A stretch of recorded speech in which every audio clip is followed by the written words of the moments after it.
You're standing in a marble lobby in downtown LA, roses in hand, ready to surprise your wife after cutting your business trip short. The receptionist smiles and points toward the valet area. Your wife's husband is by the black Lexus, she says. Wait, what? I'm her husband. My name is Frank, and I've been married to Alice for 28 years. But as I watch through those floor-to-ceiling windows, I see my wife kiss another man on the cheek, slide into that sleek black Lexus, and drive away like she's done it 1,000 times before. Those roses suddenly felt heavy. My chest felt hollow.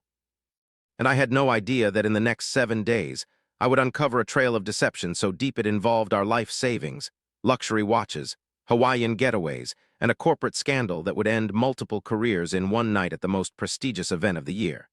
This is the story of how one pointed finger destroyed a marriage, but how I took back my dignity in the most calculated way possible. Stay with me because what happened at that awards gala will shock you. The receptionist didn't mean any harm. She was young, probably mid-20s, just doing her job at this corporate tower on South Grand. When she said her husband, she wasn't trying to destroy my world. She just didn't know I existed. That realization hit harder than anything else in that moment. My wife had created an entire parallel life where I had been erased. The Lexus at the curb had its running lights on, engine purring, looking like it belonged in a luxury car commercial. The man leaning against it was younger than me, maybe mid-40s, with that perfectly styled hair that costs $200 to maintain. Gray suit, skinny lapels, hands casually in his pockets, wearing a smile that said he owned the moment. He looked confident, comfortable, familiar. When those elevator doors opened and Alice stepped out, my heart stopped. She was beautiful, dressed in that way she does for important work days, scrolling through her phone with a slight smile. She tucked a strand of hair behind her ear, that same gesture she'd done since we were 25 and living in a cramped apartment off Magnolia Boulevard. For 35 years, that little habit had melted my heart. This time, it froze me to the marble floor. The kiss was quick, practiced. No hesitation, no guilt, just routine. She slid into that passenger seat like she owned it, like she'd done it 100 times before. He walked around the hood with the ease of someone who knew his role, got behind the wheel, and they pulled away into the river of afternoon traffic heading toward the 110 freeway. They disappeared like they had never existed, like nothing had just shattered in my world. I stood there like a statue. People walked around me, briefcases swinging, designer shoes clicking on that perfect marble. Someone muttered, "Excuse me," when I blocked their path to the elevator. The receptionist asked if everything was okay, her voice careful and trained. "Fine," I lied, but it wasn't fine. Those roses looked cheap now, pathetic even. I set them on a side table near the entrance and walked out into the California sunshine that suddenly felt too bright, too indifferent. I'm 62 years old. I've spent my career as a business consultant, specializing in operational systems, process optimization, and financial controls. My entire professional life has been built on one principle: if you keep your head and look at the facts, you can fix almost anything. Panic makes problems worse. Emotion clouds judgment. Logic and evidence create solutions. As I stood on that Bunker Hill sidewalk, I heard my own advice echoing in my head like a mantra.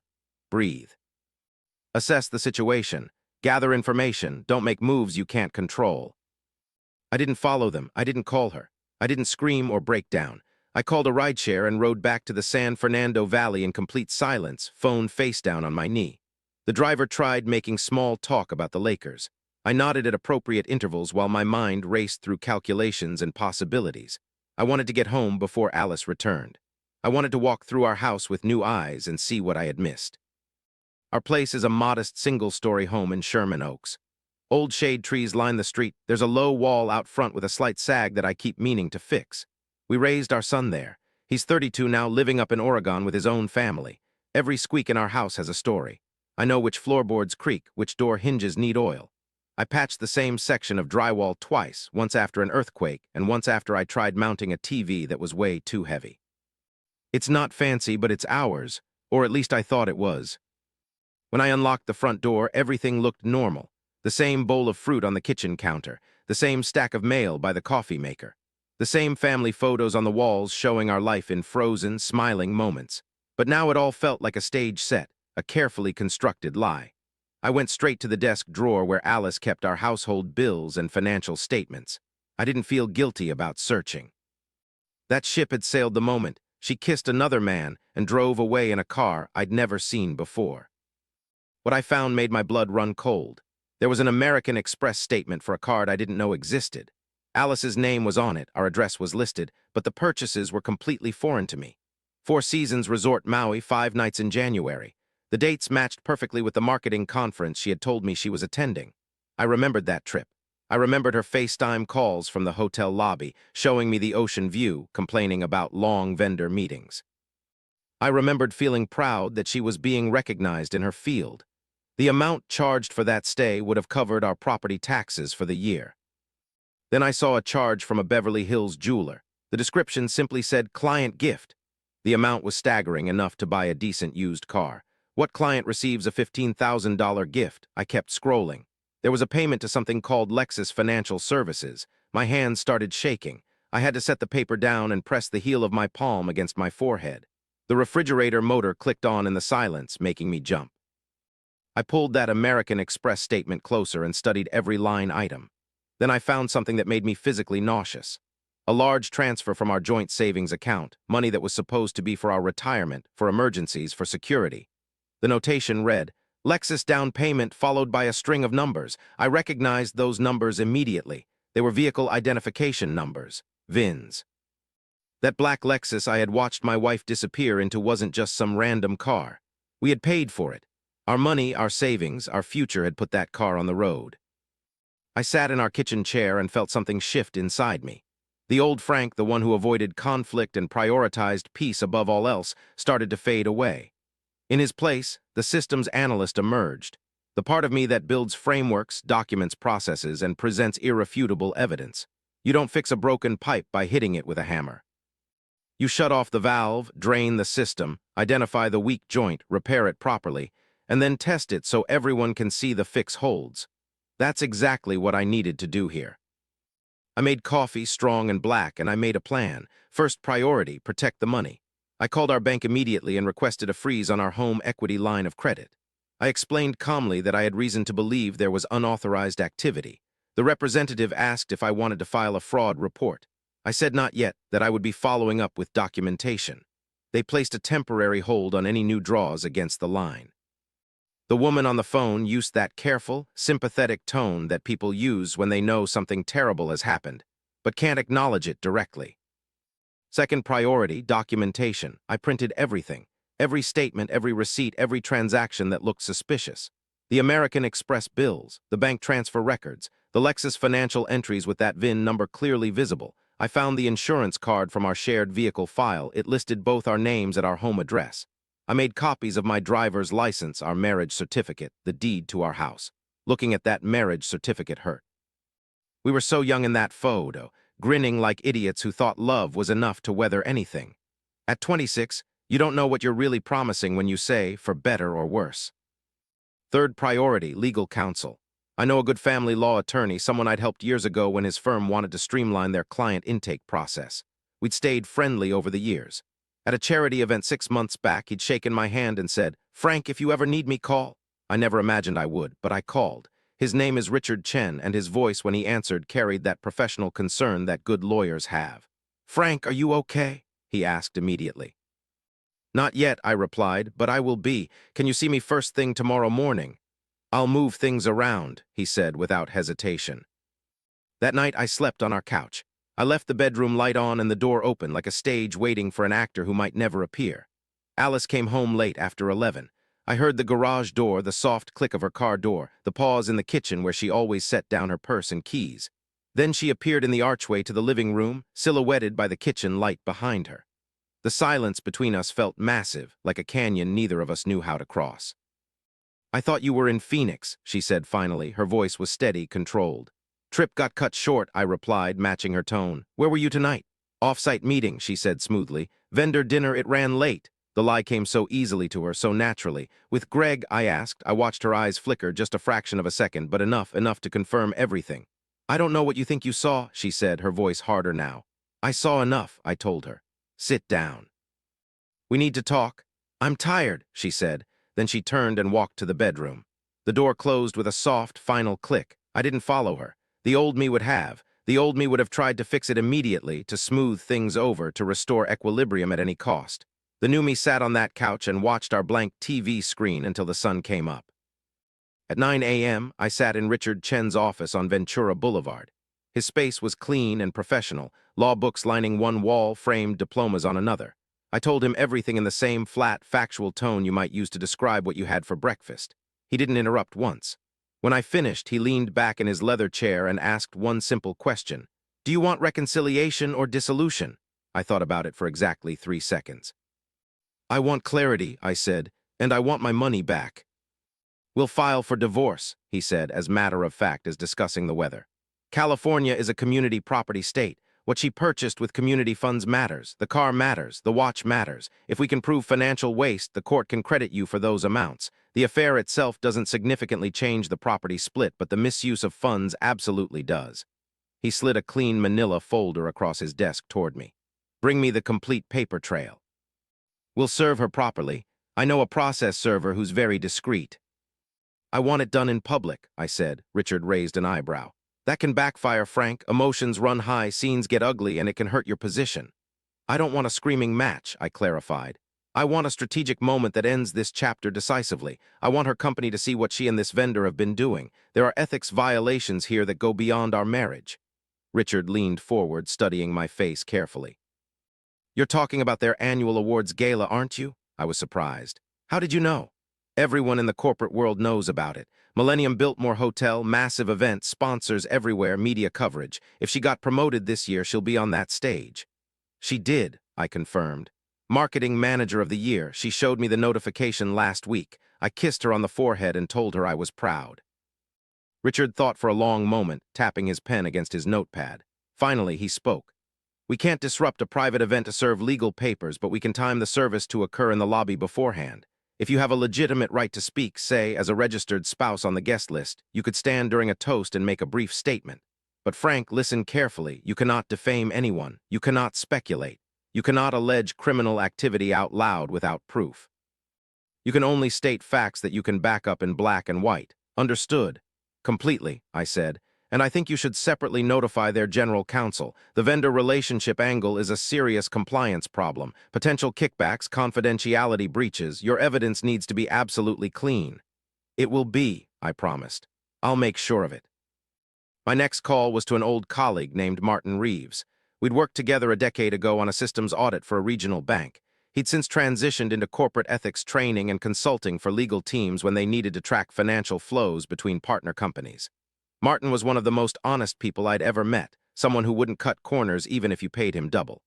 Martin, I need a favor, I said when he answered. Nothing shady, nothing illegal. Just connecting dots that are already visible in public records. I explained the situation in broad strokes. I needed documentation showing the financial relationship between Alice's payments and the Lexus lease. I needed any visible connections between her and Greg Salazar, the man she'd been seeing. I suspected there might be a shell company or LLC involved. I needed whatever he could pull from legitimate legal sources, and I needed it fast. Frank, I'll help you, Martin said immediately, but I'm not breaking any laws. I won't hack anything, I won't impersonate anyone, I won't cross ethical lines. I'm not asking you to, I assured him. I just need someone who knows where to look and how to connect information that's already public. Martin called me back that same evening. Is his last name Salazar? He asked. Maybe, I said carefully. I only heard it once. Why? He registered an LLC last year. Salazar Growth Partners, 2 owners listed, him and a holding company with a Glendale mailing address. Your wife's American Express sent a payment to that LLC 2 months ago. The memo line says Q4 lead boost. Frank, this looks like a clear kickback. The word tasted like ashes in my mouth. Kickback, I repeated. Yeah, and there's more. The vendor company he works for has a standard reseller agreement with your wife's employer. I found a copy on a public RFP database. That agreement explicitly states no compensation outside the contract terms. If she paid him personally, and then used his services to generate leads, and then used those leads to hit her performance bonus, that's textbook violation of corporate ethics policies. My hands were steady as I took notes. What else did you find? The Lexus VIN you gave me, it's leased through Lexus Financial Services under something called the Walsh Household Trust. According to public records, the trustees of that trust are you and your wife. Whoever drives that car is legally sitting in property that belongs equally to both of you. I closed my eyes and took a deep breath. Thank you, Martin, I owe you. Frank, he said gently, you're one of the steadiest people I know. Take care with your heart through this. I am, I told him, I really am. The Millennium Biltmore Hotel is one of those grand old Los Angeles landmarks that makes you feel like you've stepped into a different era. The ceiling in the main lobby looks like a cathedral, all ornate details and gold leaf. The crystal ballroom shimmers with lights and classical architecture that feels almost European. It's the kind of place where people get married, where presidents have stayed, where history gets made. On Friday afternoon, I drove downtown and walked through that lobby like I was surveying a battlefield. I needed to understand the terrain, the sight lines, the flow of people. A woman with a clipboard and an earpiece was checking seating charts near the ballroom entrance. I approached her calmly and said I was confirming our table assignment. She barely looked up. "Name? Walsh, Frank and Alice Walsh. Table 12, she said, making a small check mark. You're all set." "Thank you," I said and walked away. I texted Richard immediately. "Confirmed, table 12, clear sight line to the stage." He replied within seconds. "Process server will be at the Olive Street entrance at 7:15 p.m. Remember, keep your voice low, don't improvise, hand the compliance packet to their general counsel, not to the MC." I wrote back, "Understood." That evening at home, I prepared 3 separate large envelopes with meticulous care. The first contained the petition for dissolution of marriage with all supporting exhibits, American Express statements, bank transfer records showing the Lexus down payment, the Rolex receipt from the Maui trip, Lexus financial documentation with the VIN clearly highlighted, our insurance card showing both names, and our marriage certificate. Richard's cover letter sat on top, written in that precise legal language that sounds calm but carries weight. It requested a fair and expedited dissolution, temporary orders freezing all community accounts, and credits for financial waste. The second envelope was addressed to the General Counsel of Westgate Brands, Alice's employer. Inside was the vendor agreement with the no compensation outside contract clause highlighted in yellow. Printouts of the payments from Alice's American Express to Salazar Growth Partners. Copies of emails Alice had sent from her work account to our home printer, emails containing spreadsheets labeled Client Prospects, Confidential. Those emails had printed accidentally last month when our printer was acting up. At the time, I'd grumbled about wasted ink and tossed them in a drawer. I had no idea what I was looking at then. Now I understood exactly what they represented: confidential company data being shared outside secure systems. The third envelope was personal. A handwritten note on simple white paper. I wrote, "Alice, you didn't have to lie. You could have told me we were over. I would have been hurt, but I would have respected honesty. The money made it clear this was more than an affair. The Lexus made it public. This ends tonight. Frank." I sealed it and said it with the others. I showered, shaved twice to make sure I looked sharp, and pressed my best suit. I polished my shoes until I could see the kitchen light reflected in the leather. I wanted to look like a man who had himself together, because that's what I needed to be. In the hallway mirror, I knotted my tie and saw someone I recognized from old photographs. Not younger, not stronger, but clear. Absolutely certain about what needed to happen and what I would not tolerate. Saturday evening arrived with that particular quality of light that Los Angeles does so well. Golden hour settling over the downtown buildings, shadows getting longer, everything looking like a movie scene. I parked in the Pershing Square garage and walked up to the Biltmore. A small jazz band played standards in the lobby. People in evening wear drifted past the enormous floral arrangements, chatting and laughing. I found a seat on a velvet couch positioned where I could see both the front entrance and the event check-in area. At 7:10, she arrived. Alice looked stunning. She wore a blue dress I'd only seen in a garment bag in the back of her closet, something she must have bought specifically for tonight. Her makeup was perfect, her hair styled in that swept-back way she does for important occasions. She carried herself with that determined confidence that always got her what she wanted in professional settings. Greg Salazar followed a few steps behind, wearing a tuxedo with a slim black bow tie. He looked comfortable, entitled even, like the hotel was an extension of his office. I stood up. Alice saw me immediately, and for a split second her mask dropped. I saw fear flash across her face, that deer-in-the-headlights look of someone who knows they've been caught but hasn't decided how to react. "What are you doing here?" she asked, voice tight. "Table 12, I said calmly. "Spouse ticket, I registered weeks ago." "You can't be here," she started, then caught herself. She forced a smile, that brittle professional smile she uses in difficult meetings. "Let's not have a scene, Frank." "There won't be one," I assured her. I held up the first white envelope with her name written across it in my handwriting. "This is for you. You need to have it before you go in." Her eyes dropped to the envelope and came back up to my face. Later, she said dismissively. We need to check in. You do, I agreed. I'm already set. Greg cleared his throat, trying to look authoritative. Look, this is between you two. Don't drag me into it. You're very much in it already, I said evenly. You'll understand soon enough. He looked past me toward the ballroom entrance like he was calculating whether he could just walk away. I don't know what you think you're doing, he said, voice edging toward anger. I don't think anything, I replied. I know, facts are very calming when you let them be. The process server appeared exactly on schedule, approaching from the side entrance as Richard and I had planned. She was a compact woman in a black pantsuit who could easily have been a conference attendee or hotel staff. She carried her own manila envelope and wore a pleasant, professional expression. Ms. Walsh, she said to Alice, her tone almost friendly. Yes, Alice replied, confused. You've been served. She handed Alice the envelope containing the divorce petition. Alice's hand went to her chest. Her fingers trembled as she took the papers. For the first time, the professional mask completely crumbled. Greg took a half step backward like he could distance himself from what was happening. This is ridiculous, he muttered. Enjoy the party, I said. Then I walked away before my resolve could crack. I went to the men's room, washed my hands, and looked at myself in the mirror. My tie was straight. My face looked tired but determined. I tucked the second envelope, the one for general counsel, inside my jacket and headed toward the ballroom. The crystal ballroom was everything the name promised. Massive chandeliers cast warm light over hundreds of people in formal wear. The tables were set with precision, each one marked with small, elegant signs. Drapes that probably cost more than my car framed the tall windows. On stage, a podium stood ready with microphones and a massive screen for presentations. I found table 12 near the back, but positioned with a perfect, unobstructed view of the stage. My name card sat there waiting. Frank Walsh with spouse, printed in smaller letters underneath. I sat down and watched the room fill. The MC started with the usual corporate event patter, thank you to the sponsors, compliments about how wonderful everyone looked, jokes that got polite laughter. A highlight reel played showing the company's achievements over the past year, set to inspirational music that tried a little too hard. The awards portion began with lower-level recognitions. Each winner walked up, accepted their trophy or plaque, said a few words, and returned to applause that rose and fell like waves.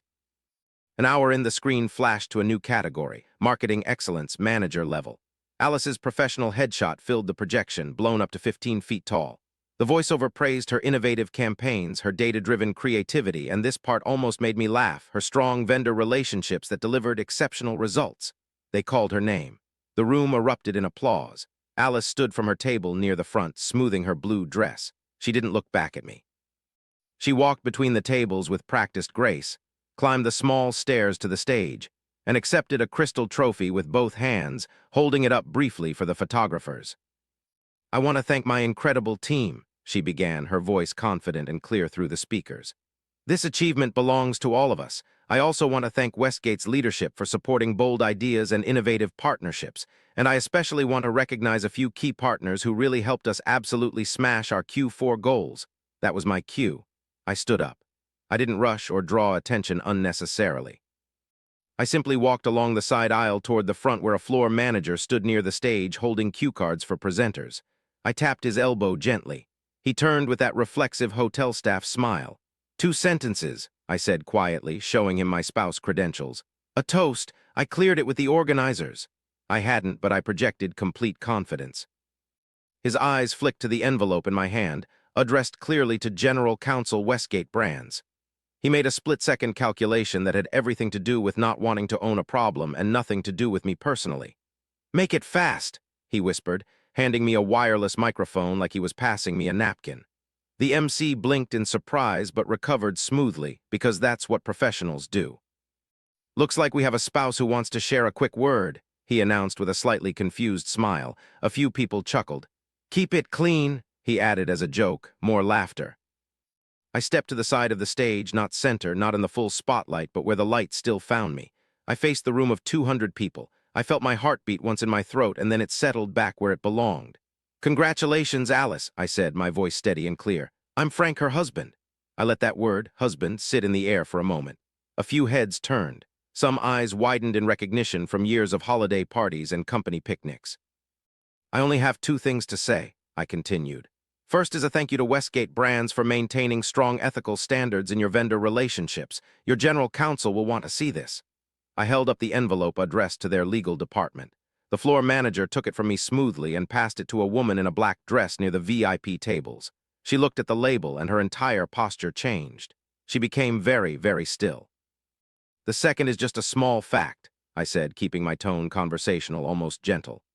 That black Lexus parked outside with the plates ending in 67, it's leased under our family trust, paid for with our joint savings account. I'm not here to raise my voice or make accusations. I'm simply raising a point. Sometimes personal decisions have professional implications.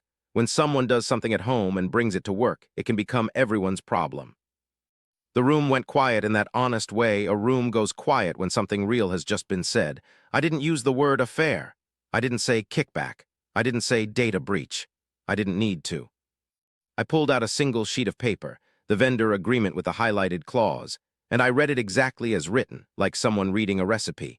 No compensation outside the contract terms shall be provided to or accepted by any employee or contractor without written approval from compliance. Clear as spring water. There are payments, I continued calmly, from Alice's personal credit card to a private LLC connected to your vendor. There are emails containing confidential client lists sent through unsecured personal systems.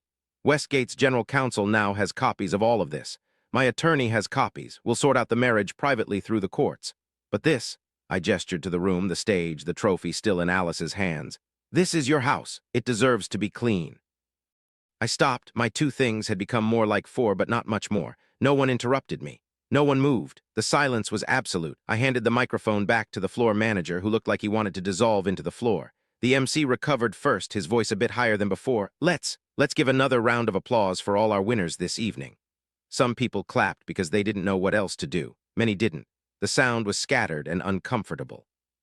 A woman from the VIP area, clearly general counsel based on her immediate authority, stood and walked directly toward Alice on stage. I couldn't hear the words, but I've heard that tone in conference rooms 100 times. It says, "You need to come with me right now."